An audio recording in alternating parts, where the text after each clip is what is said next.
The color of my sky. They say love is supposed to feel like spring, soft, warm, full of promise. Mine started that way too. I was 19, full of dreams and poetry, and he was the boy who made the world feel like music. His name? Let's just call him Ayan. He had this way of looking at me like I was the only person in the room. He'd say things like, "You're the reason I believe in magic," and I'd laugh, pretending not to blush. But inside, I was blooming. I thought I'd found my forever. In the beginning, he was gentle. He'd walk me home, write me notes, bring me books he thought I'd love. He listened when I spoke, or at least I thought he did. I remember once I told him I was afraid of thunderstorms. That night when it rained, he called and stayed on the phone until I fell asleep. I thought, this is what love is. But love doesn't bruise. It started small. A joke about my clothes, a comment about my friends, a sigh when I laughed too loudly. "You're too much," he'd say. "Why do you always have to be so dramatic?" I thought maybe I was. Maybe I needed to be quieter, softer, easier to love. Then came the silence, the cold stares, the days he wouldn't answer my calls.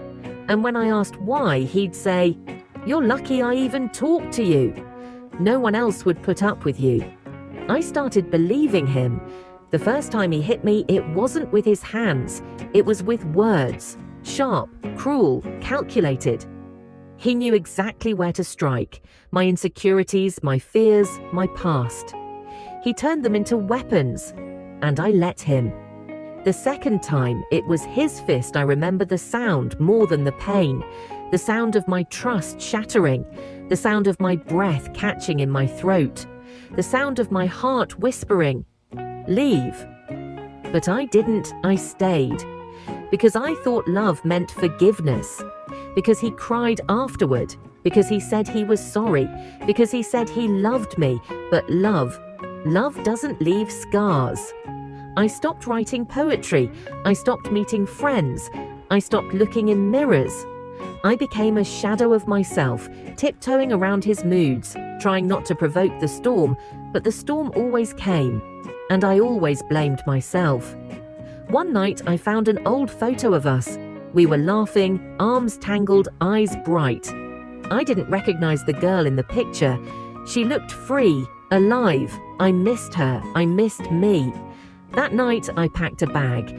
I didn't leave because I stopped loving him. I left because I started loving myself. Because I realized that love isn't supposed to hurt. It's not supposed to make you feel small or scared or broken. Love is supposed to heal. It took time to unlearn the lies he fed me, time to believe that I was worthy of kindness, time to forgive myself for staying too long, but I did. Slowly, I stitched myself back together with threads of hope and courage. Now, when it rains, I still remember him. But I no longer tremble. I write again. I laugh loudly. I wear what I want. I dance in thunderstorms because I survived. And that too is love.